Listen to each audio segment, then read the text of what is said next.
Hi, I'm Patrick. We're cooking at home with the real Lombardinos, and usually we do tacos on Tuesday, but because we've been on lockdown and the quarantine, we don't even know what day it is. So we're gonna do tacos today.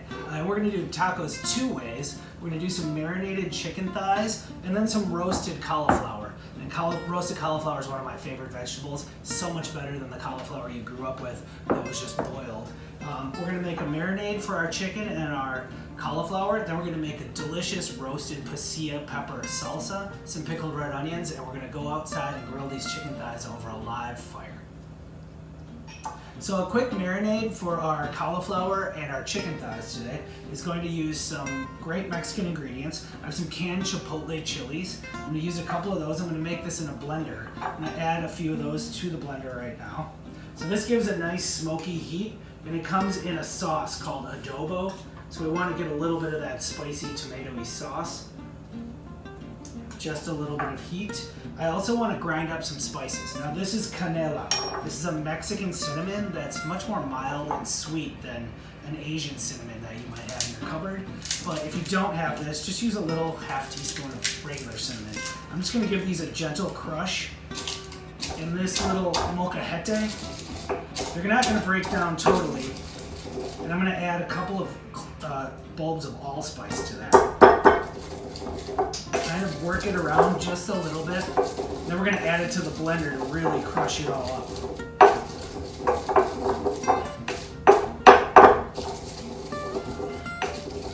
So I've broken that up a little bit, released some of those essential oils, a really sweet cinnamon fragrance, a little bit of that allspice, which is kind of a Caribbean peppercorn. I'm going to set that in there. We'll add a couple of cloves of fresh garlic to our marinade, and then I want to add just a little bit of peanut oil because we're going to be using the grill, and we want it to have a high smoke point. Olive oil, an oil like that, has a much lower smoke point. So I'm going to just blend this up, and then I'll have Michelle come over and we'll marinate some veggies and some chicken together.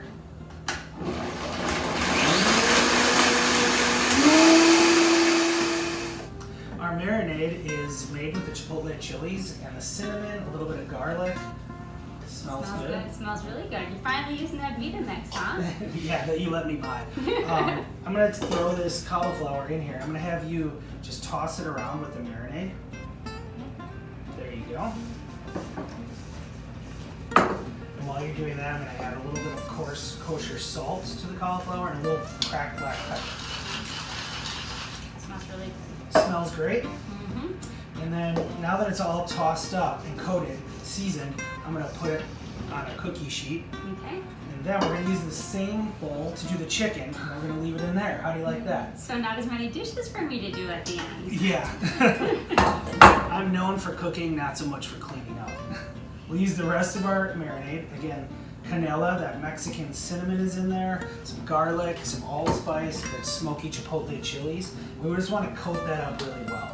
I'm going to add again some kosher salt to season our chicken, a little crack of black pepper. Michelle, toss that in a little bit more.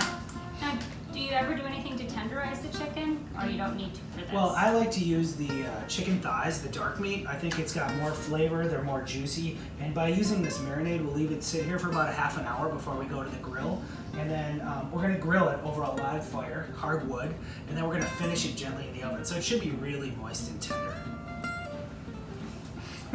For our pasilla chili salsa, we're going to use some smoky pasilla chilies that we had from Oaxaca, Mexico. I'm just going to take 2 of these, I think should be enough, and tear the tops off. These are dried chilies, smoked over a live fire. Michelle's daughter, Emily, picked them up when she was visiting Oaxaca in the market. The salsa is going to have some sweet little cherry tomatoes that we're going to roast, a couple of cloves of garlic roasted right in their skin, and then some of these tomatillos. You may have seen these in the market. They're like a sticky green tomato that comes with this papery skin. We want to peel this skin off, and we're going to broil all of these ingredients with a little bit of white onion. So I'm going to take the onion, I'm just going to cut a wedge of onion. We're just going to use half of the onion. The other half we're going to dice up to put on our tacos. We're also going to have some pickled red onions to go on our tacos. So we'll take these wedges of onion, I'm just going to peel them, cut them down into a little bit smaller, manageable wedges, and then I'll take you over to the stove and show you how we toast everything up in a cast iron skillet. I have a heated cast iron skillet that's dry. There's no oil or fat in here. I'm gonna add some wedges of the white onions that we cut, those cloves of garlic still in their papery skin, our tomatillos, and I'm gonna scatter in some of these sweet cherry tomatoes. Make sure that's over a nice high heat. You wanna hear it sizzle a little bit, and then we're gonna put this in the oven. I have the broiler on. We're gonna broil everything until it takes on a little bit of a char. Now, if you don't have tomatillos, you can use regular tomatoes. If you don't have regular tomatoes, you could use a canned tomato. If you don't have these special chilies from Oaxaca, you can use jalapenos that you roast in here. You could also use a can of chipotle chilies like we did for our marinade. So these things are moving around in here. I'm gonna take this, pop it right in the oven on the broiler, and then I'm gonna come back here, toast my pasilla chilies.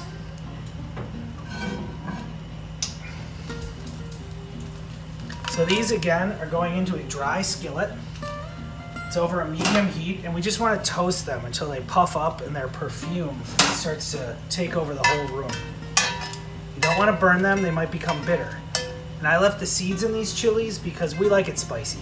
I was originally going to go with 2 chilies, but I toasted 3. You can always take one, leave one out if you think you're spicy enough. So we're going to let those toast until they just start to puff up. Then we're going to drop them into a bowl of water and cover them with a plate and let them soak for about 20 minutes. So these chilies are just starting to become fragrant. You can smell the smoky aroma all through the kitchen right now. It almost has the taste of bacon. So we use these as well as a good vegetarian substitute for something like smoked bacon. They're just starting to blister a little bit. You want to keep an eye on these. Don't walk away. The second you walk away, they'll burn and then become bitter. They're just starting to puff up and blister a little bit, which is exactly what we're looking for.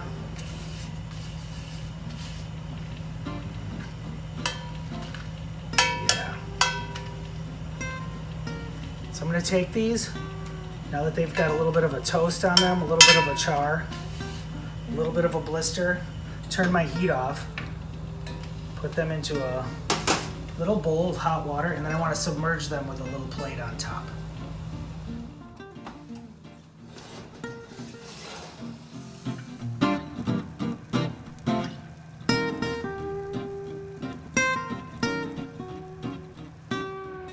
Our salsa starts by peeling off the skins of these roasted garlic cloves. They're really soft and fully roasted at this point. You want to peel that one off, and I have one more in here. Make you the garlic peeler, Michelle. I'm sure my hands will smell so nice. They will. There you go. One more. Those are really hot too, so be careful. Then we're going to take all of these roasted vegetables. I have the tomatoes, the tomatillos, the onions. They're all really nicely broken down. I'm going to add all this into the blender with the garlic. And then we'll add our smoked chilies to give it some heat. We'll get a little bit of sweetness from the tomatoes, but I do believe it's going to need just a pinch of sugar.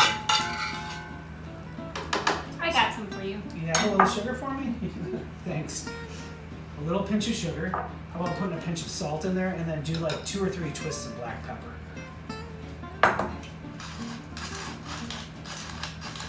That's good. And now we have these chilies. I'm going to start with 2. And then we're going to blend this up with a little bit of the water that they were soaked in, just to get the right consistency. And then we're going to add a little splash of the cider vinegar. We'll have Michelle taste this up. She's the spicy lover in our family. And she'll let us know if we need that 3rd chili in there or not. So let's put the top on there. Now when you start your blender, make sure the top is on. All the speed controls are on low.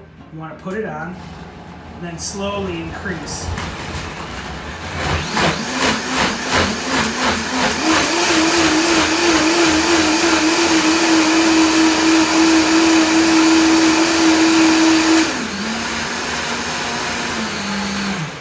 You want everything really pureed in there. It smells great. We're going to pour some of that out. What do you think? Ooh, spicy? It smells spicy. Alright, so that is pretty thick, and this is a good kind of taqueria salsa that'll go great on our tacos. Try that out, see what you think.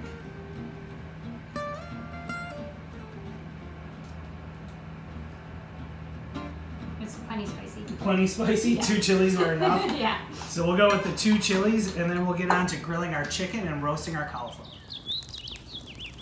While my chicken is marinating, I started a hardwood fire in my backyard fire pit.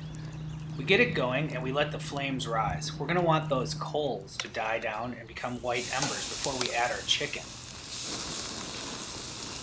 We're looking to get a good sear on the chicken. You'll notice the wind comes in and some of the chicken is getting kissed by the flame. That's kind of a no-no. We want to just use the grill to get a nice sear and a nice smoky flavor. So we'll get it all distributed on our hot grill grates. And then to stop those flames from coming up, I'll put the lid on the grill and we'll capture a lot of smoke. We're using the grill as a tool. We want to get a good crust, good sear on the chicken, seal in the flavor, put the lid on the grill, and that'll capture all of the smoke.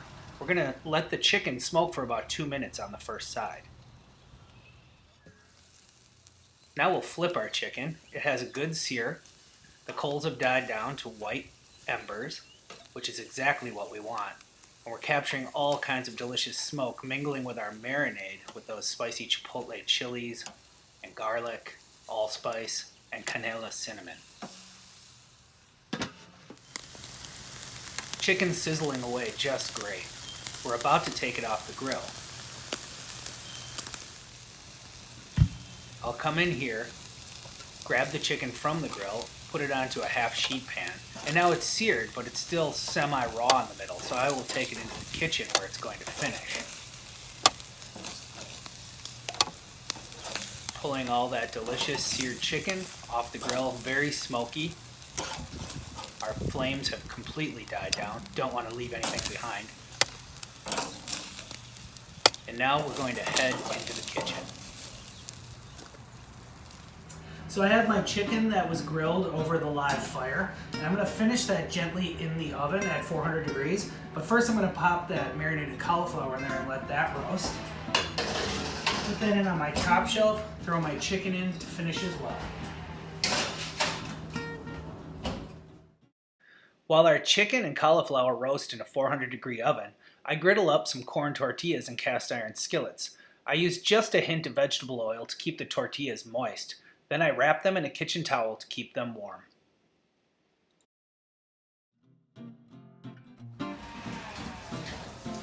My cauliflower is nicely roasted. I'm going to take that out of the oven. I want to leave some of that oil behind, so I'm just going to put it into a bowl here. It's really roasty with all of that delicious marinade that you helped me make. Leaving a little bit of that oil behind. I'll set this over here. And then we're going to make our tacos in a minute here. We have the chicken that came off the grill. How do you like that? It smells nice? It smells really good. I don't really want chicken, but You don't want chicken. But it makes me want chicken. It makes you want chicken. Alright, so we're going to slice this up. Again, it was grilled for a few minutes just to capture that flavor of the smoke. Get a little bit of a sear on it. But very moist. Finished in the oven. You can see the juices in there. We let it rest for just a few minutes while our cauliflower finished in the oven. So we have a good amount of chicken there. And now why don't you step over here, we'll make some tacos. I've toasted up some tortillas on the griddle. I'll give you 2 so they don't fall apart. Very traditional. Help yourself. What do you think? Going roasted cauliflower? Yes. Some of that spicy salsa, you think? Mm-hmm. And we have the pickled red onions. I'm going to grab some chicken right here. Okay. Just use my hands, get right in there. Now we urge everyone to cook with us at home. Use whatever you have in your pantry, but also stay at home during this crisis. And we really hope that you enjoy what we're doing, cooking along with us. I'm going to take some of that really fiery salsa. And, ooh, that looks so good. And again, like I said, you can use anything you have in your own pantry. Put a little cilantro on there, some avocado. That salsa's really fiery. I loaded this up. You ready to go? Me too. Let's see your technique. I'm still... Oh, you're gonna line it up too. Very traditional. Let's see what you got. Okay. She's got a great taco eating technique. Cheers. Cheers. Delicious. Subscribe to us on YouTube, and I hope you dig it. Bon appetit. Sit down. Sit down.